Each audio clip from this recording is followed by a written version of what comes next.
महाराज जी, 2 साल पहले तक मैं जुआ, सट्टा खेलना, शराब पीना, सिगरेट पीना व अन्य व्यभिचार में लिप्त था। एक दिन धर्मपत्नी ने कहा कि एक पीले वाले कपड़े वाले बाबा जी हैं, उनको सुनती हूँ। पूरा फंस गए।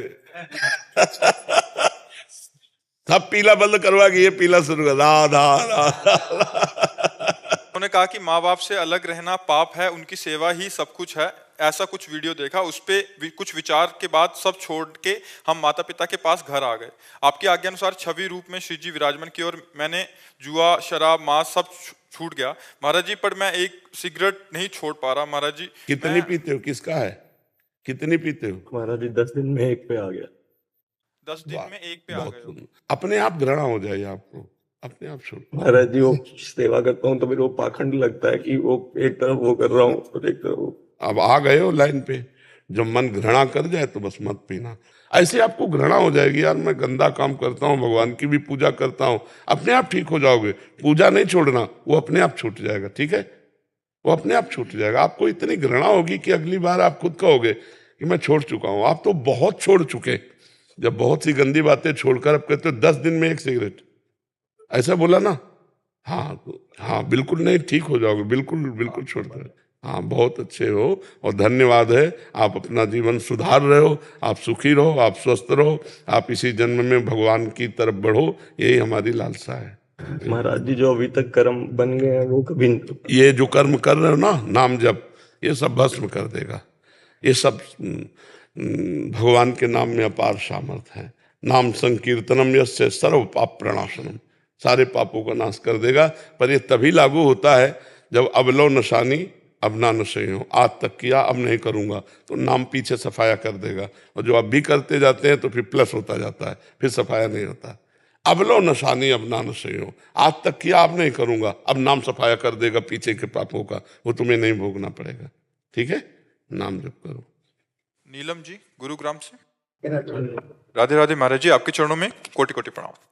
महाराज जी, क्या कोई सूचक है कि जो जब हम कर रहे हैं वो पर्याप्त है या हमें और ज्यादा करना पड़ेगा तभी हमारे कर्मों का भुगतान होगा? जब श्वास श्वास में भगवान का महामहिमा में नाम चलने लगेगा, असत चिंतन बंद हो जाएगा, जो पाप आचरण है वो बंद हो जाएंगे, तब समझो अब पर्याप्त है। तब समझो अब पर्याप्त है। हमारे जीवन मुक्त होने के लिए पर्याप्त स्थिति आ गई है। और जब तक ये नहीं है तब तक पर्याप्त नहीं। दुर्वासना मम सदा परिकर्षयन्ति, दुर्वासना सदा हमको खींच रही है। मन इंद्रियां भोगों में जा रही हैं, भगवान का विस्मरण है तो नरक जाने के लिए पर्याप्त है। इंद्रियां कब्जे में है, मन पाप का चिंतन नहीं करता, शरीर से पाप आचरण नहीं होता, हर श्वास भगवान का चिंतन चल रहा है, मुक्त होने के लिए पर्याप्त है, भगवत प्राप्ति के लिए पर्याप्त है। आप लगे रहिए, निश्चित भगवत प्राप्ति हो जाएगी। भरत खेड़ा जी नई दिल्ली से। राधे राधे। राधे राधे महाराज जी। महाराज जी, प्राय ये देखा जाता है कि जो इंसान हर मामले में चाहे जरूरी हो या ना हो अपनी प्रतिक्रिया देने के लिए तत्पर रहता है, वो अपनी ही इस आदत की अक्सर अपनों से ही टकराव की स्थिति पैदा कर लेता है। हर मामले में बेवजह अपनी प्रतिक्रिया देने की ऐसी आदत से कैसे निपटा जाए? नाम जब हम नाम में चिंतन लगाएंगे तो वो चिंतन हमको ऐसा पावर देगा कि हम व्यर्थ में क्यों बोले किसी से। आपसे कोई बात करना चाहेगा तो भी आप बात करने में खुश नहीं रहेंगे। कोई बात करने आ रहा है तो आपको लगेगा क्या बहाना मारूं जिससे इससे बात ना करना पड़े, क्योंकि हमारा नाम छूट जाएगा। और नाम आपको परम गति प्रदान करेगा, परम आनंद प्रदान करेगा। और फिर ऐसा होगा कि जब आप कोई प्रतिक्रिया देंगे नाम से तो सामने वाले को अच्छा लगेगा, क्योंकि आपके अंदर आध्यात्मिक पावर है। उससे जब देंगे तो उसका मंगल होगा, उसका हृदय शीतल होगा। इसलिए नाम जप कीजिए, नाम जप से ही परमानंद की अनुभूति होती है। आहार ठीक कीजिए, आहार में कोई गंदा आहार नहीं होना चाहिए। पेय ठीक कीजिए, पेय पदार्थ में कोई गंदे पदार्थ नहीं होने चाहिए। और नाम जप कीजिए, बहुत आनंद मिलेगा, बहुत शांति मिलेगी आपको। अजय वीर सिंह जी। राधे राधे महाराज जी, आपके चरणों में कोटि कोटि प्रणाम। महाराज जी, ये कह रहे हैं कि एक संगठन से जुड़े हैं जहां लवारिस शवों का अंतिम संस्कार करना मतलब इनका मुख्य सेवा रहता है। महाराज जी, ये कह रहे हैं कि काफी शवों का जब ये अंतिम संस्कार करते हैं तो जब घर आते हैं तो फिर बिना नहाए धोए हाथ पैर धो लेते हैं तो सो जाते हैं। कह रहे कि ऐसे में ठीक है या नहीं है? नहीं। इनके साथी भी ऐसे हैं। हाँ नहीं, कपड़े सहित स्नान करो। जब घर आओ तो वो जो कपड़े ड्यूटी में पहन के गए थे वो धोने को डाल दो और स्नान करो, नवीन कपड़े पहनो, फिर शयन करो। वो शव के स्पर्श किए हुए कपड़े से तुम्हारी फिर बुद्धि ठीक नहीं रहेगी। किसका प्रश्न है? हाँ, ठीक नहीं है। संस्कार करो शवों का, आपको जो सेवा मिले वो करो, लेकिन वो वर्दी अलग रखो। कह रहे रात को आते हैं, थक जाते हैं, फिर अगर आपको धोने का नहीं है तो अलग कमरे में टांग दो, और जब सुबह जाओ तो वो पहन लो, पवित्र कपड़े हटा दो। अपवित्र पहन वो अपवित्र माने जाते हैं। सचल स्नान करना चाहिए। शव के साथ जाने के बाद वस्त्र सहित स्नान करके घर आना चाहिए। तो आप स्नान ना करें, आपकी रोज की ड्यूटी है, तो कपड़े उतार दिए, हाथ पैर धो लिए, आचमन कर लिया, जल छिड़क लिया, पर वो कपड़े पहन करके नहीं शयन करना जो शव की सेवा में लगा है। नहीं, उचित तो यह है कि आजकल गीजर की व्यवस्था है, 5 मिनट में स्नान कर लीजिए, वो कपड़े पानी से निकाल के रख दो, 2-3 जोड़ी कपड़े रखो, ऐसी व्यवस्था कर लो और नाम जप करो। ठीक है। रुचिका जी कश्मीर से। राधे राधे महाराज जी, आपके चरणों में कोटि कोटि प्रणाम। महाराज जी, आपने मेरी जिंदगी की राह ही बदल दी। पूजा पाठ तो शुरू से ही जीवन में था, लेकिन मैं जैसे एक भूल भुलैया में भटक रही थी, आपने संभाल के रास्ता दिखा दिया। महाराज जी, मेरा एक प्रश्न है कि प्रभु आखिरी वक्त हो तो जिह्वा पर राम नाम और ध्यान में आप, तो क्या मोक्ष मिलेगा या संत जन्म? आपने कहा था कि एक संत को हिरण में आसक्ति हो गई तो हिरण का जन्म मिला। तो हिरण भगवत विमुख जीव है। संत भगवान स्वयं कह रहे हैं, 7वीं भक्ति सबरी जिसे कह रहे हैं, सातों सम मोहि मैं जग देखा, मोते अधिक संत कर लेखा। भगवान कह रहे मेरे से अधिक संत के प्रतिभाव रखे, भगवान से बढ़ करके। तो जब भगवान से बढ़कर के संत हैं, गुरुदेव हैं, और उनका ध्यान कर रहे हैं तो भगवान की प्राप्ति होगी। संत, भक्त, भगवान, भक्ति ये कहने को चाह रहे हैं, एक हैं। भक्ति भक्त भगवंत गुरु चतुर नाम बपु एक, इनके पद बंधन किए नासत विघ्न अनेक। भगवान का ध्यान करते हुए शरीर छोड़ना और भगवान के भक्त का ध्यान करते हुए शरीर छोड़ना, इसमें बहुत लाभ है। भगवान उसके अधीन हो जाएंगे जो भगवान के भक्त का ध्यान करते हुए शरीर छोड़ रहा है। भगवान सबसे पहले उद्धार करते हैं उसका जो भगवान के भक्त का चरण पकड़े होता है। इसीलिए दास दासोहम ये बहुत बड़ा सूत्र है। देखो, गजेंद्र भगवान का भक्त है और ग्राह ने गजेंद्र के चरण पकड़े हैं, तो उद्धार सबसे पहले किसका हुआ? ग्राह का। भगवान ने सुदर्शन जी के स्पर्श से पहले ग्राह को भगवत स्वरूप प्रदान किया, फिर हाथ से पकड़कर गजेंद्र को बाहर निकाला। जो भक्त का चरण पकड़ता है सबसे पहले उसका उद्धार होता है। तो इसमें कोई संशय थोड़ी कि मुख में नाम है और ध्यान में गुरु मूर्ति है तो भगवान की प्राप्ति। तो गुरु ही भगवान है, भगवान ही गुरु, अभेद तत्व है। गुरु और ईश्वर अभेद तत्व है जी। अनुराग सिंह जी काशी से। राधे राधे महाराज जी, आपके चरणों में कोटि कोटि दंडवत प्रणाम। महाराज जी, आपने साधक के लिए सेवा, सुमिरन व स्वाध्याय का मंत्र दिया है। स्वाध्याय में अपने गीता जी, रामचरितमानस, भागवत जी आदि ग्रंथों के अध्ययन पर बल दिया है, जबकि मेरा मन नाम जप में 84 जी के, राधा सुधानिधि जी, सेवक वाणी आदि रसोपासना के पदों में, जिसमें हरिवंश वो सार्वजनिक उपदेश है। आप जो है ये वृंदावन रस की तरफ मुड़ रहे हैं। सार्वजनिक उपदेश में जैसे रामायण है, गीता है, महाभारत है, भागवत है, इन ग्रंथों का सार्वजनिक। और जब हम रस की तरफ आते हैं तो 84 जी है, सुधानिधि है, 42 लीला है, नाम जप है, ठाकुर जी को विराजमान करके सेवा करना है, ये मार्ग है। ये प्रेम लक्षणा भक्ति का मार्ग है, वो साधारण भक्ति का मार्ग है, सर्वसामान्य भक्ति का मार्ग है, ये उसके आगे का विषय है। तो भगवान की बड़ी कृपा है जो आपको 84 जी के पाठ में रुचि है, जो आपको श्यामा श्याम की सेवा भावना में, उनके नाम में रुचि, आप इसी में चलिए जी। सागर कसेरा जी इंदौर से। राधे राधे महाराज जी। महाराज जी, आत्मा का स्वरूप तो सत्य, चैतन्य और आनंद में कहा गया है, परंतु जब वह संसार में आती है तो वो उसे अपने सत्य स्वरूप का विस्मय क्यों हो जाता है? यदि आत्मा स्वयं चैतन्य स्वरूप, वो आप ही है ना, विस्मरण करने वाले की कोई और है? वह तत्त्वम् असि, वेद कहता है। जिसे आप वह कह के संबोधन करते हैं, वह तो तत्त्वम् असि, वो आप ही हैं। तो आप अपने भूल को संभाल लीजिए, जो आप अपनी भूल कर रहे हैं उसको संभाल लीजिए, तो आप जीवन मुक्त हो जाएंगे।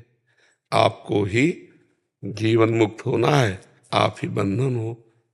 मन जो विषयों का चिंतन करता है और आप मन में तदात्म है, यही बंधन का कारण है। मन भगवत चिंतन करे और आप मन के दृष्टा बन जाए, ये जीवन मुक्त अवस्था है। आपने ही बंधन स्वीकार किया है तो आपको ही मोक्ष प्राप्त होगा। आप अपने बंधन को तोड़िए, यद्यपि वो कभी नहीं बंधा। जड़ चेतन ही ग्रंथि पड़ गई, यद्यपि मृषा छूटत कठिनाई। यद्यपि मृषा, झूठी बात है कि सच्चिदानंद कभी प्रकृति से बांधा नहीं जा सकता, जड़ और चैतन्य की गांठी नहीं पड़ सकती, पर वो बर पड़ गई क्योंकि हमने स्वीकार किया है।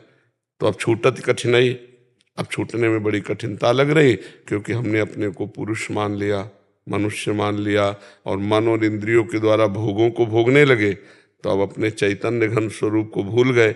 अब साधना करनी पड़ेगी।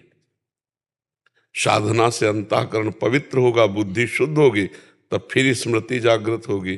जैसे संपूर्ण गीता जी सुनने के बाद अर्जुन को स्मृति प्राप्त हुई।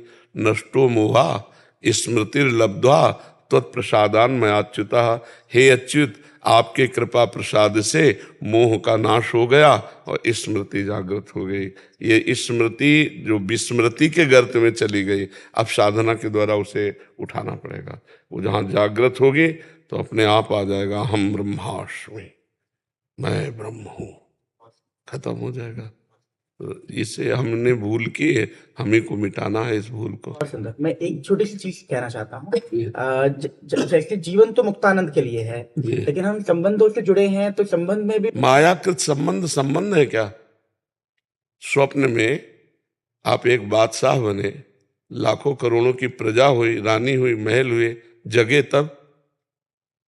जगे तब उत्तर दीजिए, झूठा था ना सब? उमा कहूँ मैं अनुभव अपना, सत हरि भजन जगत सब सपना। मान रहे ना? ये झूठे संबंधों की अध्यात्म में महत्ता नहीं है। अध्यात्म में महत्ता नहीं, व्यवहार में महत्ता है। तो ज्ञानी पुरुष भी व्यवहार को सम्यक रूप से निभाता है, लेकिन सत्य मानकर नहीं, स्वांग मानकर। तुम किसी के पति हो तो पति का स्वांग कर रहे, किसी के पुत्र हो तो पुत्र का स्वांग कर रहे, लेकिन तुम्हें पता है ना मैं पति हूं ना मैं पुत्र हूं, मैं आत्मस्वरूप निर्विकार सच्चिदानंद हूं। जब ये स्थिति रहती है तो उसे जीवन मुक्त महापुरुष कहते हैं। ठीक है। अनुज दिल्ली से। शेरवंश गुरुदेव। महाराज जी, आपके चरणों में कोटि नमन। गुरुदेव, रोज आपका सत्संग और एकांतिक वार्तालाप सुनता हूं, जिसे सुनकर ये 5 बातें आजीवन के लिए गांठ बांध ली हैं। मांस ना खाना, मदिरा सेवन ना करना, पराई स्त्री के प्रति कुविचार नहीं रखना, राधा नाम जप करना, कर्म समर्पण योग। महाराज जी, मेरा प्रश्न यह है कि ग्रस्त में रहते हुए अपनी रोज की दिनचर्या में क्या ऐसी और कोई खास बात भी है जिसे हमें विशेष ध्यान रख? बस ये 2 खास बातें हैं, कर्म समर्पण और नाम जप। वो तो निषेध है। निषेध को एक बार निषेध कर दिया, उसका चिंतन तो करना नहीं है। चिंतनीय विषय है कि जो हमें कर्म समर्पण करना है उसमें गंदगी न मिलने पावे। जैसे हम ठाकुर जी के लिए रसोई बनाते हैं तो अच्छी व्यवस्था करते हैं कि भाई ये छूना नहीं ठाकुर जी के लिए। ऐसे ही हम हर कर्म ठाकुर जी को समर्पित करेंगे तो प्रतिकूलस्य विसर्जनम, भगवान की आज्ञा के प्रतिकूल कोई कर्म नहीं होना चाहिए। अनुकूल कर्म हो, पवित्र कर्म हो, भागवदर्थ कर्म हो, और उनको हम भगवत समर्पित करें। और कर्म करते करते मामनुस्मर, भगवान का स्मरण कर। कर्म कर रहे हैं राधा राधा, भगवत स्मरण कर रहे हैं, भगवत समर्पित कर रहे हैं, इसी से भगवत प्राप्ति हो जाएगी। गृहस्थ में रहते हुए भी इसी में शुद्ध वैराग्य, शुद्ध ज्ञान, शुद्ध भक्ति जो आकांक्षा करोगे वही जागृत हो जाएगी। जब नाम रूपी धन एकत्रित हो जाएगा तो माला माल हो जाओगे। खूब नाम जप करो और पवित्र कर्म भगवान को समर्पित करो। ये तो सर्वाणि कर्माणि मयि सन्न्यस्य मत्पराः अनन्ये नैव योगेन माम ध्यायन्ति उपासते तेषां माम समुद्धरता मृत्यु संसार सागरात्। भगवान कह रहे हैं जो सारे कर्म मेरे को समर्पित कर देता है, ये तो सर्वाणि कर्माणि मई सन्न्यस्य मत पराहा, मेरे परायण होकर अपने सारे कर्म मेरे को अर्पित कर देता है, उसका उद्धार मैं करता हूँ। तेसाम हम समुद्धरता मृत्यु संसार सागरात। खूब अच्छे से चलो जी। त्रिविक्रम जी उड़ीसा से। राधे राधे महाराज जी। महाराज जी, मैं आपका सत्संग नियमित रूप से सुन रहा हूँ, नाम जप भी करता हूँ। स्वरूप का ज्ञान होने से भी मैं इसी बोध को व्यवहार में पूर्ण रूप से नहीं ला पा रहा हूँ। वो व्यवहार लायक ही नहीं है। परमार्थ का जो स्वरूप है वो तो केवल अपने अनुभव का है। व्यवहार लायक तो देह है, देह से व्यवहार करो। देह से जो व्यवहार हो रहा है उसको अपने में मत मिलाओ। भाई यही तो स्वरूप बोध है। मान लो देह का खाना पीना उठना बैठना भोगना, नाना प्रकार के व्यवहारों में जाना, पति पुत्र परिवार संबंधों में रहना, बिल्कुल संसारी पुरुष जैसे देह से व्यवहार हो रहा है, लेकिन आप बिल्कुल अलग हैं, अंदर से बिल्कुल अलग है। ये मेरे द्वारा नहीं हो रहा, प्रकृति के गुणों के द्वारा ही गुणों का बर्ताव हो रहा है। शांत एकदम, उसे व्यवहार में नहीं लाया जाता। वो तो परमार्थ है। वो अनुभव गम में भजे जे संता, वो तो अनुभव का विषय है। बस जान लिया मैं कौन हूं, व्यवहार वैसे ही कर रहे हैं। शिष्य बनकर गुरु के आगे, बेटा बनकर माता पिता के आगे, पति बनकर पत्नी के आगे, पिता बनकर पुत्रों के आगे, समाज में वैसे व्यवहार। मान लो आप कोई पदाधिकारी हो तो आपको वैसे व्यवहार करना पड़ेगा, लेकिन आप अपने स्वरूप में स्थित है। सब आत्मस्वरूप है।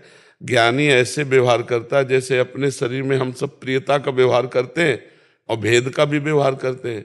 गाल छू जाए तो हाथ नहीं धोते, लेकिन गुदा छू जाए तो हाथ धोते हैं। अपनी ही तो गुदा है ना। तो ऐसे ही व्यवहार, अगर जहाँ हमें फोड़ा हो गया तो अपना ऑपरेशन भी करवाते हैं। तो ऐसे ही अगर कोई दुष्ट पुरुष है तो उसका ऑपरेशन भी जरूरी, दंड विधान के द्वारा। वो व्यवहार में बिल्कुल सम्यक संसारी पुरुष जैसा रहता है, लेकिन ज्ञान में उस स्वरूप में रहता है। स्वरूप कभी व्यवहार में नहीं उतारा जाता। स्वरूप अंदर अनुभव का विषय है।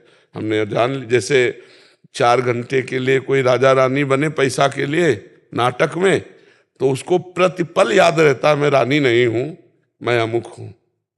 केवल 4 घंटे के लिए राजा बना हूं या रानी बने हूं। ऐसे ही ज्ञानी को प्रतिपल ये बोध रहता है मैं शरीर नहीं हूं, मैं किसी का पुत्र पिता पत्नी ये जितने संबंध है मैं नहीं हूं, ये मायाकृत है और मैं इनका दृष्टा हूं, मैं इनका साक्षी हूं। समझ पा रहे आप जी। अभिषेक पटेल जी गुजरात से। राधे राधे गुरु जी। राधे राधे गुरुदेव। गुरुदेव, गुरु के वचन प्रतीति न जेहि, सपने हूं सुगम न सुख सिद्धि लेहि।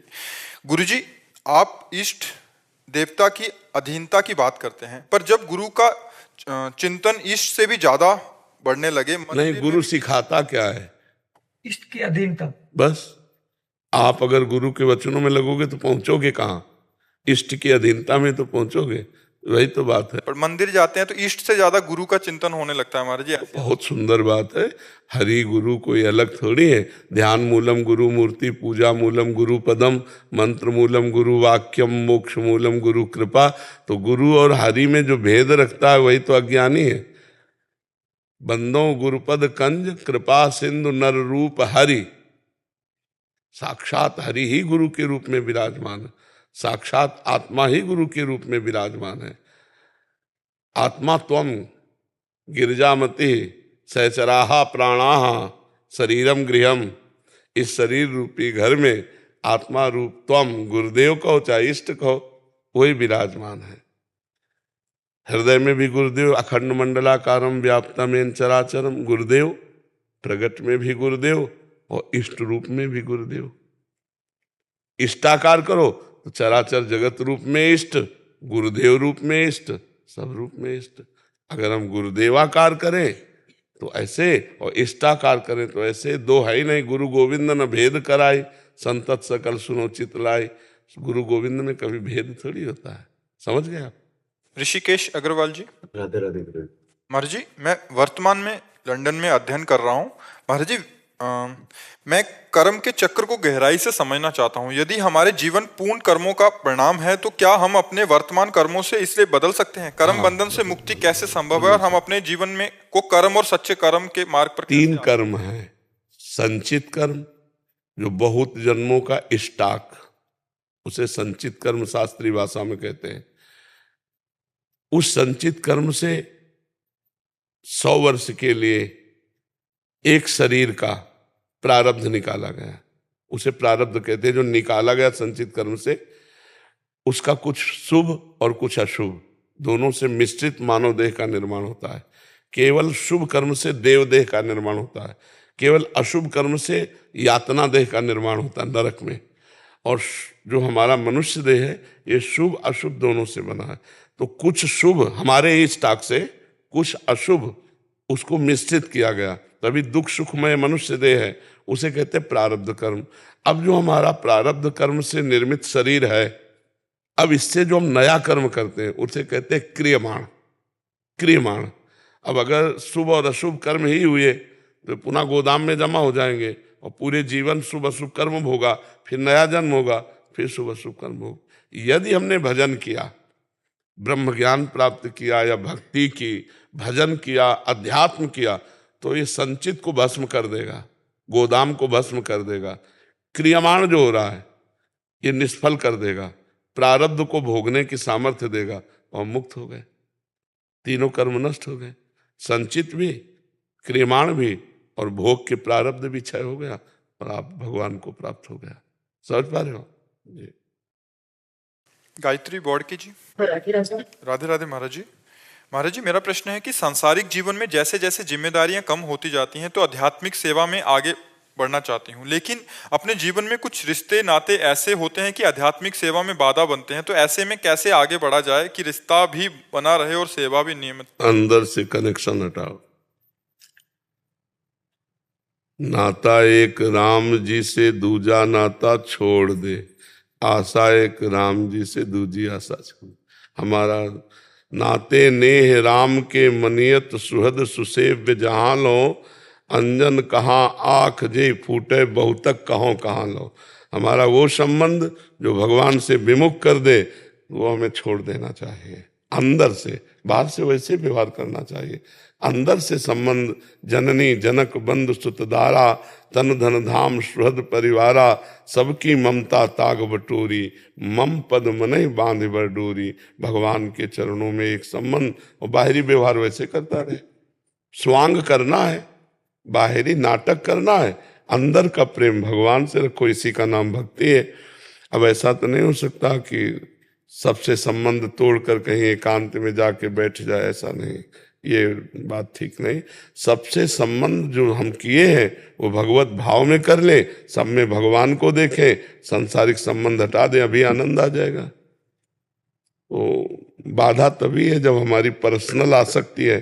अगर भगवान के संबंध से कि पति में भी भगवान, पुत्र में भी भगवान, सास ससुर में भी भगवान, परिवार में भी भगवान, अब क्या बाधा है? भगवत भाव से आराधना करते हैं, मगन रहते हैं, अंदर नाम जप कर रहे, सब में भगवत भाव, बहुत बढ़िया आनंद है जी। राम गोपाल अग्रवाल जी, जयपुर से।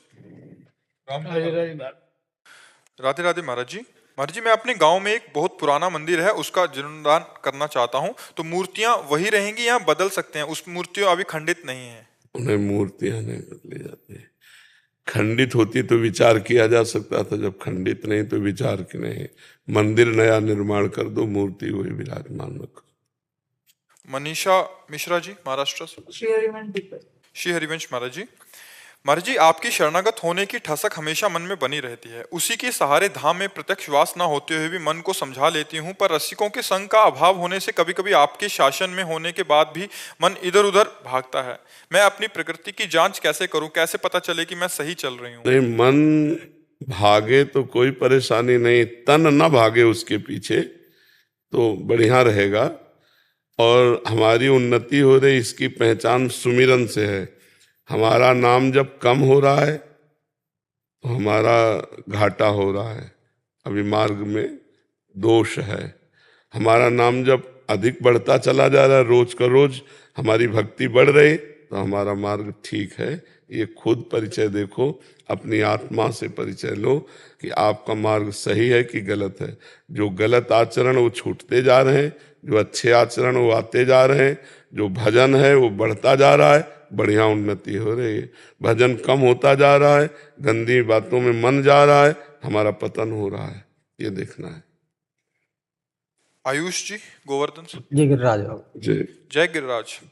महाराज जी, नंदगांव वाले कहें कि श्री जी हमारी भाभी लगें, बरसाने वाले कहें कि ठाकुर जी हमारे जीजा लगें, तो महाराज जी श्री जी हम गोवर्धन वालों की का लगे, गोवर्धन वाले तो श्री जी को का रिश्ता है? तो वृंदावन वाले को क्या रिश्ता हो, फिर पूरे संसार का क्या रिश्ता है? ये पर्सनल हृदय का रिश्ता है, यहाँ किसी का गांव नगरी से संबंध नहीं है, यहाँ है हमारा श्री जी से संबंध है। अब जैसे बरसाने की लाडली जो है, लालजू उनके प्रीतम है, तो बनता है ना बहनोई कहना, दमाद कहना। अब नंदगांव के भाभी भी कहते हैं श्री जी को, नहीं कहते? हाँ, तो भाव संबंध से है। तो गिरिराज जी दोनों आते हैं खेलने, गिरिराज जी में दोनों रास रचाने आते हैं, दोनों खेलते हैं। तो आप जो भाव, प्रिया प्रीतम भाव, स्वामी भाव, जो भाव कर पाओ वो भाव कर लो। गिरिराज जी तो प्रिया प्रीतम की विहार स्थली है। जैसे बरसाना है तो निज गांव है, नंदगांव है तो ठाकुर जी का निज गांव है, और गिरिराज जी है ये विहार स्थली है, प्रिया प्रीतम की विहार स्थली गिरिराज जी है। तो गांव में तो थोड़ी देर रुकते हैं, फिर दोनों गलबैयां दे के आ जाते हैं गिरिराज जी, और यही खेलते रहते हैं, फिर सांझ के चले जाते हैं। तो अधिक समय तो विहार स्थली में ही व्यतीत करते हैं। अब इसमें तुम भाव देखो कि स्वामी सेवक भाव, कि प्रिया प्रीतम हमारे स्वामी हम उनके सेवक हैं, या सखा भाव, जो भाव कर पाओ तुम्हारी क्षमता है। बाबा बाहर के सब पूछे हैं कि इन सबन के तो पक्के रिश्ते आते हैं, तुम्हारी को लगे तुम्हारा का रिश्ता है विनती? हाँ, दोनों हमारे स्वामी हैं, दोनों हमारे स्वामी हम उनके सेवक हैं। उत्तम बात तो यही है, जब हम गिरिराज धरन की जय बोलते हैं तो स्वामी भाव से ही तो बोलते हैं, तो वो हमारे स्वामी हम उनके सेवक हैं जी। स्वाति जी हरियाणा से। राधे राधे महाराज जी। महाराज जी, मैंने पढ़ा था कि ईश्वर प्राप्ति के लिए जीवित गुरु से दीक्षा लेना जरूरी होता है, बिना गुरु ईश्वर प्राप्ति संभव नहीं है। तो क्या सिर्फ नाम जप से ईश्वर प्राप्ति हो जाएगी बिना? हाँ, नाम जप करो, नाम जप से गुरु की प्राप्ति होगी, और गुरु प्रदत्त मंत्र और नाम से ईश्वर की प्राप्ति हो जाएगी। जब तक ईश्वर की भक्ति का बहुत हृदय में व्याकुलता नहीं आती, तब तक गुरु की खोज नहीं होती। और जब ये लगता है मुझे इसी जन्म में भगवत प्राप्ति करनी, तो फिर मतलब बेचैनी आ जाएगी, गुरु के बिना बेचैनी आ जाएगी। किसका प्रश्न है? नामदेव जी महाराज जन्म से ही नाम जप करते थे, भगवान के प्रिय भक्त थे। तो गोरा कुम्हार के यहाँ सब संत बैठे थे, ज्ञानदेव एकनाथ, बड़े सब नामदेव जी सब संत बैठे थे। तो एक थापी होती है जिससे मटकी ऐसे की जाती है, तो थापी को उठाया मुक्ताबाई ने और कहा कि चाचा ये किस काम में आती है? तो बोले मटकी कच्ची पक्की है, ये देखने काम में आती है। बोले अच्छा, ऐसे मारा, ऐसे सब संतों के, तो हंस दिए संत जन। और जब नामदेव जी के मारा तो उनका ये क्या है, संतों का अपमान करती हो, एकदम नाराज हो गए। बोले काका ये मटकी कच्ची है। तो सब संत फिर हंस दिए। सब संतों से कहा क्या हम कच्चे हैं? तो उनका हाँ आप कच्चे हो। क्यों कच्चे हैं? तो उनका आपने गुरु नहीं बनाया अभी तक। तो उनका गुरु बनाने की क्या जरूरत है? गुरु की आवश्यकता होती है भगवान को मिला देना। और नामदेव जी से स्वयं विट्ठल भगवान बातचीत करते थे। अब मंदिर गए और भगवान से कहा मैं कच्चा हूं। बोले हाँ कच्चे हो। जो भगवान ने भी कह दिया कच्चे, तो उनका किस बात के कच्चे हैं? उनका गुरु नहीं बनाया। तो बोले गुरु की जरूरत होती है आपकी प्राप्ति कराने के लिए, जब आप प्राप्त हो गए तो गुरु की जरूरत क्या? बोले इसी बात के तो तुम कच्चे हो, पहले गुरु बनाओ फिर तुम्हें हम बताएंगे। तो उनका हम किसको गुरु बनाएं? भगवान से पूछा। तो भगवान ने कहा इस जंगल में विशोबा खेचर नाम के महापुरुष पड़े हुए हैं, जाओ उनको गुरु बना लो। वो जंगल में गए तो शिव जी के मंदिर में वो पड़े थे, बड़े विचित्र ढंग से पड़े थे। डेहरी पे सर रखे थे और शिवलिंग पर पैर रखे थे। तो उनका ये तो साधारण आस्तिक पुरुष भी नहीं है, इनको हम क्या गुरु बना ले? जो भगवान शंकर के ऊपर पैर रखे हैं और डेहरी पे सर रखे हैं, तो थोड़ी आस्तिकता होती तो शंकर जी पे पैर कौन रखता है? तो उनका ये पैर हटाओ शिव जी के ऊपर से। तो उनका बेटा जहां शिव जी ना हो वहां पैर रख दो। तो उन्होंने ऐसे पैर पकड़ा, इधर जीव ही किया तो वहां शिवलिंग प्रकट। जिधर करते तब उनको लगा ये तो सिद्ध पुरुष है, हम तो इनको ऐसा तो चरणों में बैठ गए। उन्होंने कहा भगवान ने कहा है आपको गुरु बनाने के लिए। तो उनका बेटा कोई कण ऐसा नहीं जहां भगवान ना हो, ये शिक्षा दी। अब उनके दिमाग में सिद्ध पुरुष के वचन दिमाग में बैठ गया, कोई कण ऐसा नहीं जहां भगवान न हो, कोई कण ऐसा नहीं जहां भगवान न हो। तो एक दिन रोटी पका रहे थे तो घी गर्म करने के लिए गए तो कुत्ता सब रोटी लेके भागा, तो आप घी लेके जा रहे हैं, कोई कण ऐसा नहीं जहां भगवान न हो, तो कुत्ते में भी भगवान है। कहा प्रभु घी लगवा लो, सूखी मत खाओ। और कुत्ता खड़ा हो गया और नजदीक गए, घी चुपरने लगे तो कुत्ते में फिर देखा तो विट्ठल भगवान, कुत्ते में विट्ठल भगवान। तो भगवान ने कहा देखा गुरु कृपा, मैं ही था मुक्ताबाई के रूप में, तो हमसे मंदिर में शिकायत करने आए थे, और आज जब गुरु कृपा हो गई तो कुत्ते में भगवान देख लिया। डंडा नहीं मारा कि हमारी सारी रोटी ले जा रहा है, नहीं, भगवान देख लिया। तो हमें लगता है गुरु कृपा के बिना तो भक्ति, ज्ञान, वैराग्य सिद्ध होना बड़ा मुश्किल है। तो भगवान से प्रार्थना करें नाम जप करते हुए कि हमें गुरु की प्राप्ति कराओ, तो भगवान ही गुरु हैं, गुरु ही भगवान है, वो मिल जाएंगे। रितु जी दिल्ली से। राधा वल्लभ श्री हरिवंश। श्री हरिवंश महाराज जी गुरुजन और संत जन चरण स्पर्श नहीं कराते, खासकर स्त्री शरीर से भी, तो क्या चरण नहीं, स्पर्श स्त्री और पुरुष का बात नहीं, यहाँ आदेश है शास्त्रों का।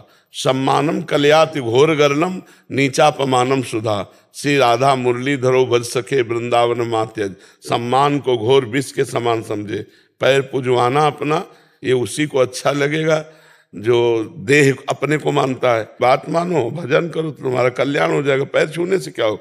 अगर पैर छूने से कल्याण हो तो एक बार हम पैर लगा के बैठ जाए, लेकिन इससे कुछ नहीं होगा जब तक आप भजन नहीं करोगे, आप अच्छे आचरण वाले नहीं बनोगे, आप हमारी बात नहीं मानोगे, तब तक बात नहीं होने। इसीलिए जो भगवत मार्ग के सच्चे महात्मा जन है वो पैर पुजवाना, पैर छुआना, चंदन तिलक लगवाना, आरती करना, ये सब कभी किसी विशेष अवसर पर बात अलग है कि गुरु पूर्णिमा है आज चलो भाई दंडवत प्रणाम, ये सब बाहरी बातें। हमारी बात मानो, नाम जप करो, मंगल हो जाएगा।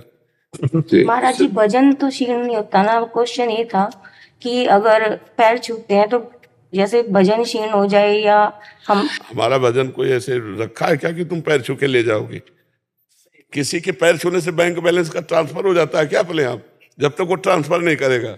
है ऐसे हो तो कोई जबरदस्ती लोग गिरा के चढ़ बैठे और पैर छू ले ऐसे ले।